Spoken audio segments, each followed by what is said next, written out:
آخرت میں گناہوں کی سزا۔ اب دیکھتے ہیں کہ آخرت میں گناہوں کی کیا سزائیں ملیں گی۔ نماز عشاء ترک کرنے والے کا سر پتھروں سے کچلا جائے گا۔ جو نماز عشاء جو لوگ نہیں پڑھتے ہیں ان کا سر پتھروں سے کچلا جائے گا۔ حضرت سمرہ بن جندب رضی اللہ عنہ خواب والی حدیث میں نبی اکرم صلی اللہ علیہ وسلم سے روایت کرتے ہیں کہ خواب میں میرے پوچھنے پر جبریل علیہ السلام اور میکائیل علیہ السلام نے مجھے بتایا کہ جو منظر آپ کو دکھایا گیا ہے ان میں سے سب سے پہلے جس شخص پر آپ صلی اللہ علیہ وسلم کا گزر ہوا اور جس کا سر پتھر سے کچلا جا رہا تھا، یہ وہ شخص تھا جس نے دنیا میں قرآن سیکھ کر بھلا دیا اور فرض نماز پڑھے بغیر سو جاتا تھا۔ اسے بخاری نے روایت کیا ہے۔ قرآن سیکھ کر بھلا دیا اور فرض نماز پڑھے بغیر یعنی عشاء کی نماز پڑھے بغیر سو جاتا تھا۔ زکوٰۃ ادا نہ کرنے والے کی گردن میں زہریلا سانپ ڈالا جائے گا جو اسے مسلسل ڈستا رہے گا۔ حضرت ابو ہریرہ رضی اللہ عنہ کہتے ہیں کہ رسول اللہ صلی اللہ علیہ وسلم نے فرمایا، جس کو اللہ تعالیٰ نے مال دیا اور اس نے اس کی زکوٰۃ نہ ادا کی تو قیامت کے دن اس کا مال ایسے گنجے سانپ کی شکل بن کر اس کے گلے کا طوق بن جائے گا کہ اس کی آنکھوں پر 2 نقطے ہوں گے۔ پھر اس کی دونوں بانچیں پکڑ کر کہے گا، میں تیرا مال ہوں، میں تیرا خزانہ ہوں۔ پھر آپ صلی اللہ علیہ وسلم نے یہ آیت تلاوت فرمائی، جن لوگوں کو اللہ تعالیٰ نے اپنے فضل سے مال دیا ہے اور وہ بخیلی کرتے ہیں، وہ اپنے لیے بخل کو بہتر نہ سمجھیں بلکہ یہ بخل ان کے حق میں برا ہے۔ ان قریب قیامت کے روز یہ بخیلی ان کے گلے کا طوق بننے والی ہے۔ سورہ آل عمران آیت نمبر 180۔ وضاحت: سانپ کا گنجا ہونا اور آنکھوں پر 2 نقطے ہونا انتہائی زہریلا ہونے کی علامت ہے کہ بہت زہریلا سانپ ہوگا وہ۔ جھوٹی خبریں گڑھنے والے یا جھوٹ بولنے والے کے جبڑے، نتنے اور آنکھیں گلے تک چیرے جائیں گے۔ زانی مرد عورتوں کو ننگے بدن ایک تندور میں جلایا جائے گا جو زنا کرتے ہیں۔ سود خور کو خون کے سمندر میں غوطے دیے جائیں گے اور اس کے منہ میں پتھر ڈالے جائیں گے۔ حضرت سمرہ بن جندب رضی اللہ عنہ خواب والی حدیث میں روایت کرتے ہیں کہ نبی اکرم صلی اللہ علیہ وسلم نے فرمایا، خواب میں میرے پوچھنے پر جبرائیل علیہ السلام اور میکائیل علیہ السلام نے مجھے بتایا کہ جو منظر آپ کو دکھایا گیا ہے ان میں سے سب سے پہلے جس شخص پر آپ کا گزر ہوا اس کے جبڑے، نتنے اور آنکھیں گدی تک لوہے کے آلے سے چیرے جا رہے تھے۔ وہ شخص تھا جو صبح کے وقت گھر سے نکلتا تھا، جھوٹی خبریں اڑاتا تھا جو آنن فانن ساری دنیا میں پھیل جاتیں، اور دوسرے ننگے مرد اور عورتیں جو آپ صلی اللہ علیہ وسلم نے تندور میں جلتے ہوئے دیکھے وہ زانی مرد اور عورتیں تھیں، اور تیسرا وہ شخص جو خون کی ندی میں غوطے کھا رہا تھا جس کے منہ میں بار بار پتھر ڈالے جا رہے تھے، یہ وہ شخص تھا جو دنیا میں سود کھاتا تھا۔ پھر وہ میرے ساتھ آگے بڑھے جہاں میں نے کچھ لوگ الٹے لٹکے ہوئے دیکھے جن کے منہ چیرے ہوئے ہیں اور اس سے خون بہہ رہا ہے۔ میں نے پوچھا، یہ کون لوگ ہیں؟ انہوں نے جواب دیا، یہ وہ لوگ ہیں جو روزہ وقت سے پہلے افطار کر لیا کرتے ہیں۔ اسے ابن ماجہ نے روایت کیا ہے، اسے بخاری نے بھی روایت کیا ہے۔ یہ جو حدیث ہے اس میں آپ صلی اللہ علیہ وسلم کو خواب کے ذریعے بتایا گیا تھا۔ آپ کو خواب نبی کے خواب بھی سچے ہوتے تھے نا، تو آپ کو خواب کے ذریعے بتایا گیا کہ جو ایسے ایسے گناہ کریں گے ان کو ایسی ایسی سزائیں ملیں گی آخرت میں۔ تو یہ آپ کو پہلے سے اس لیے بتا دیا گیا تاکہ آپ اپنی پوری امت کو بتا دیں، تاکہ لوگ اس سے آگاہ ہو جائیں اور ان گناہوں سے پرہیز کریں، ان گناہوں سے بچ جائیں۔ علم دین چھپانے والے کو آگ کی لگام پہنائی جائے گی۔ حضرت ابو ہریرہ رضی اللہ عنہ کہتے ہیں کہ رسول اللہ صلی اللہ علیہ وسلم نے فرمایا، جس شخص سے دین کا مسئلہ پوچھا گیا اور اس نے چھپایا، قیامت کے روز اسے آگ کی لگام پہنائی جائے گی۔ اسے ترمذی نے روایت کیا ہے۔ دوغلا پن اختیار کرنے والے کے منہ میں آگ کی 2 زبانیں ڈالی جائیں گی۔ حضرت عمار رضی اللہ عنہ کہتے ہیں کہ رسول اللہ صلی اللہ علیہ وسلم نے فرمایا، جس نے دنیا میں دوغلا پن اختیار کیا، اسے قیامت کے روز آگ کی 2 زبان اس کے لیے قیامت کے روز آگ کی 2 زبانیں ہوں گی۔ اسے ابو داؤد نے روایت کیا ہے۔ میت پر نوحہ کرنے والے مرد یا عورت کو گندھک کا پیجامہ اور کھجلی کا کرتا پہنایا جائے گا۔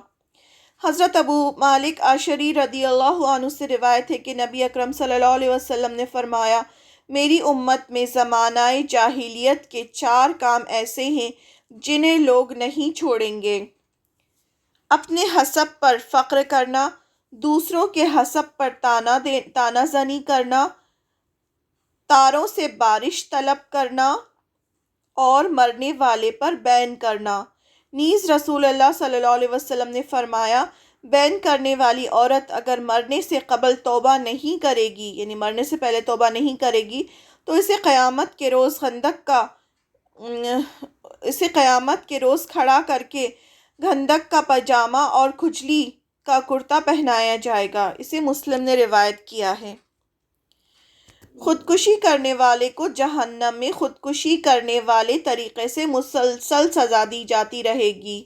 حضرت ابو ہریرہ رضی اللہ عنہ کہتے ہیں کہ نبی اکرم صلی اللہ علیہ وسلم نے فرمایا، جو شخص اپنا گلا گھونٹ کر مرے وہ جہنم میں بھی اپنا گلا گھونٹتا رہے گا، اور جو شخص تیر، خنجر، پسٹل یا بندوق وغیرہ سے اپنے آپ کو مارے وہ جہنم میں بھی اپنے آپ کو تیر مارتا رہے گا، یعنی جس سے بھی وہ مرا ہوگا اسی سے مارتا رہے گا اور یہ سلسلہ چلتا رہے گا۔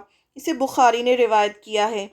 شراب پینے والوں کو اہل جہنم کے جسموں سے خارج ہونے والی پیپ پلائی جائے گی۔ غیبت کرنے والے تانبے کے ناخنوں سے اپنے چہرے کا گوشت نوچیں گے۔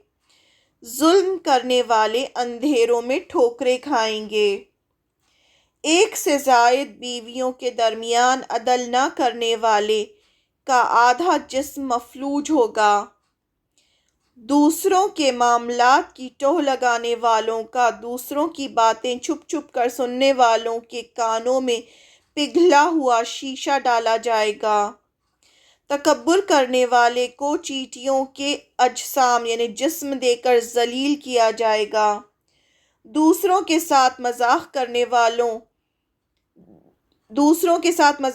والوں کے ساتھ آخرت میں مذاق کیا جائے گا۔ دوسروں کو نیکی کا حکم دینے والوں اور خود اس پر عمل نہ کرنے والوں کی جہنم میں انتڑیاں یعنی جو انٹسٹائن ہوتی ہے پیٹ سے باہر نکلی ہوئی ہوں گی۔ حضرت اسامہ رضی اللہ عنہ کہتے ہیں میں نے رسول اللہ صلی اللہ علیہ وسلم کو فرماتے ہوئے سنا ہے، قیامت کے روز ایک آدمی لایا جائے گا، اسے آگ میں ڈال دیا جائے گا، اس کی انتڑیاں پیٹ سے باہر آگ میں ہوں گی، وہ اپنی انتڑیوں کو لیے اس طرح گھومے گا جس طرح گدھا کولہے کی چکی کے گرد گھومتا ہے۔ اہل جہنم اس کے ارد گرد جمع ہو جائیں گے اور پوچھیں گے، اے فلاں، تمہارا یہ حال کیسے ہوا؟ کیا تم ہمیں نیکی کرنے اور برائی سے بچنے کی نصیحت نہیں کرتے تھے؟ وہ شخص جواب میں کہے گا، میں تمہیں نیکی کا حکم دیتا تھا لیکن خود نیکی نہیں کرتا تھا، تمہیں برائی سے روکتا تھا لیکن خود نہیں روکتا تھا۔ اسے بخاری نے روایت کیا ہے۔ ریاکاری کرنے والوں کو ان کے اعمال کی جزا دکھائی جائے گی لیکن دی نہیں جائے گی، یعنی ان کو بہت اچھا دکھایا جائے گا کہ ہاں دیکھو یہ سب تم نے کیا، یہ لو اس کا یہ اتنا اچھا اجر ملا، لیکن کچھ دیا نہیں جائے گا کیونکہ وہ دکھاوا کرتے تھے نا، تو ان کو بھی دکھایا جائے گا بس۔ حضرت عبداللہ بن عباس رضی اللہ عنہ کہتے ہیں کہ رسول اللہ صلی اللہ علیہ وسلم نے فرمایا، جس نے لوگوں کو سنانے کے لیے نیکی کی، اللہ تعالیٰ قیامت کے روز لوگوں کو اس کا عذاب اور ذلت سنائیں گے، اور جو شخص دکھاوے کے لیے نیکی کرے گا اللہ تعالیٰ قیامت کے روز اس کے اعمال کا اجر و ثواب دکھائیں گے لیکن عطا نہیں فرمائیں گے۔ اسے مسلم نے روایت کیا ہے۔ کبیرہ گناہ کرنے والے کی ساری نیکیاں دوسرے لوگوں میں بانٹ دی جائیں گی اور وہ خود جہنم میں بھیج دیا جائے گا۔ یعنی یہ ہم سب جو بھی پڑھ رہے ہیں نا، یہ مسلمانوں کے بارے میں پڑھ رہے ہیں، کیونکہ جو شرک کرنے والے ہوں گے وہ تو سیدھے جہنم میں جائیں گے، لیکن یہ جتنے بھی گناہ ہوں گے یہ ان کے لیے ہوں گے جن کے اندر ایمان ہوگا لیکن ساتھ میں وہ یہ کبیرہ گناہ کر کے آئے ہوں گے، تو ان کا اس طرح سے حساب کتاب ہوگا، ان کو سزا دی جائے گی، جہنم میں جائیں گے اور پھر وہ اپنی سزا بھگتیں گے۔ اس کے بعد اگر اللہ کی مرضی ہوگی اور ان کے اندر رائے برابر بھی ایمان ہوگا تو اللہ تعالیٰ نہر حیات سے ان کو پانی ڈلوا کر پھر انہیں جنت میں بھیجا جائے گا، لیکن وہ کب بھیجا جائے گا وہ اللہ کو ہی معلوم ہے۔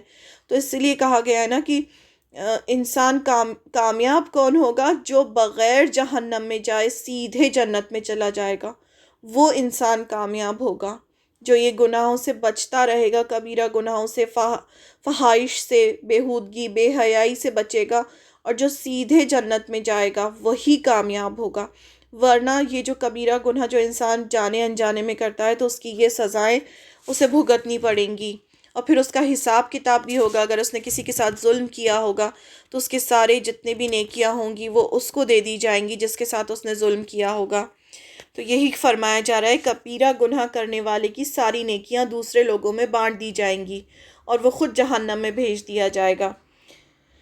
کچھ لوگ ہوتے ہیں نا، نماز روزہ سب کچھ کرتے ہیں، نماز روزہ حج زکوٰۃ سب کرتے ہیں، بہت نیکیاں کرتے ہیں، لیکن ساتھ میں دکھاوا کرتے ہیں، ساتھ میں جھوٹ بولتے ہیں، دوسروں کو تکلیفیں پہنچاتے ہیں، دوسروں کا مال کھاتے ہیں، ان کے معاملات صحیح نہیں ہوتے، جو بزنس میں بے ایمانی کرتے ہیں، تو یہ سب چیزیں جو ہوں گی تو اس کے بدلے میں ان کی ساری جتنی بھی انہوں نے اچھے کام کیے ہوں گے وہ سب کے سب ضائع ہو جائیں گے۔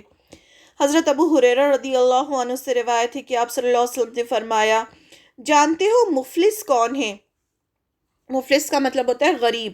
صحابہ اکرام نے عرض کیا، ہم میں سے مفلس تو وہی ہے جس کے پاس درہم نہیں اور سامان زینت نہ ہو۔ مفلس یعنی غریب انسان کون؟ صحابہ نے کہا کہ جس کے پاس درہم نہ ہو، یعنی پیسہ نہ ہو اور کوئی سامان نہ ہو، وہ مفلس ہے۔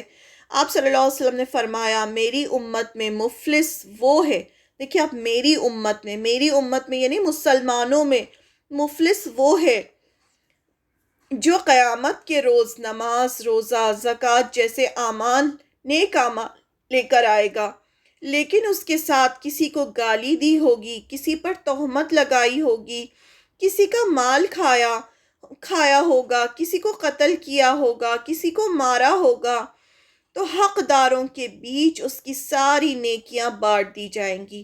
جس کا اس نے جو ظلم کیا ہوگا جس پر، ان سب کو اس کی جتنی بھی نیکیاں ہوں گی وہ دے دی جائیں گی۔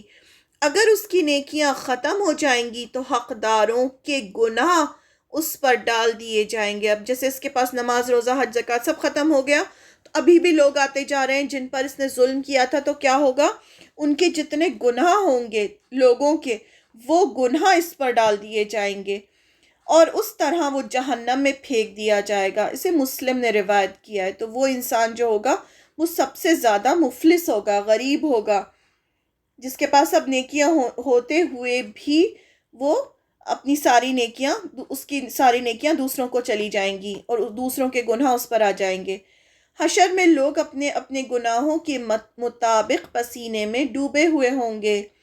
حضرت مقدار بن اسود رضی اللہ عنہ کہتے ہیں کہ میں نے رسول اللہ صلی اللہ علیہ وسلم کو فرماتے ہوئے سنا، قیامت کے روز سورج مخلوق سے میل بھر کے فاصلے پر آ جائے گا اور لوگ اپنے اپنے اعمال کے مطابق پسینے میں ڈوبے ہوئے ہوں گے۔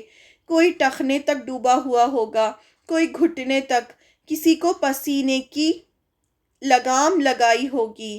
یہ فرماتے ہوئے آپ صلی اللہ علیہ وسلم نے اپنے ہاتھ سے اپنے منہ کی طرف اشارہ فرمایا۔ اسے مسلم نے روایت کیا ہے۔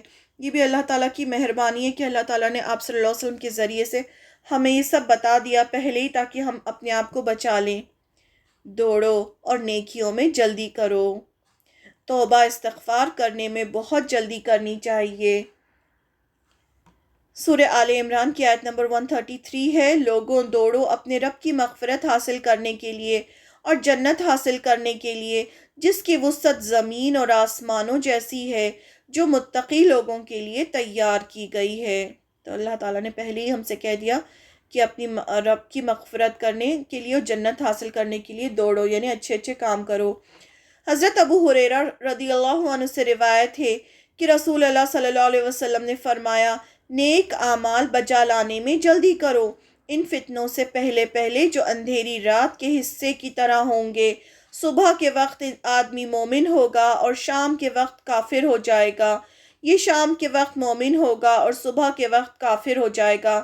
آدمی دنیا کے مال اور منصب کے بدلے اپنا دین بیچ ڈالے گا، یعنی ایسا وقت بھی آئے گا جب انسان صبح مومن ہوگا، یعنی دن میں ایسے ایسے کام کرے گا کہ وہ کافر ہو جائے گا، اللہ کی ناشکری کرے گا یا اپنے معاملات میں بے ایمانی کرے گا یا چیٹنگ کرے گا تو وہ کافر ہو جائے گا۔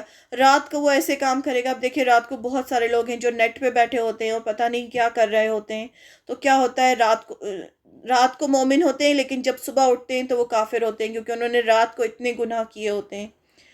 یا تو اس طرح سے آدمی دنیا کے مال اور منصب کے بدلے میں اپنا دین بیچ ڈالے گا، اور کیا ہوگا، مال کی خاطر اس مال حاصل کرنے کے لیے انسان کیا کرے گا، اپنے جتنی بھی ویلیوز ہیں اور جو کچھ بھی اسے بیچ دے گا۔ تو اسے مسلم نے روایت کیا ہے۔ تو یہ سب جو تھے وہ آخرت میں گناہوں کے اثرات تھے، اور اللہ تعالیٰ نے فرمایا کہ نیک کام میں جلدی کرو۔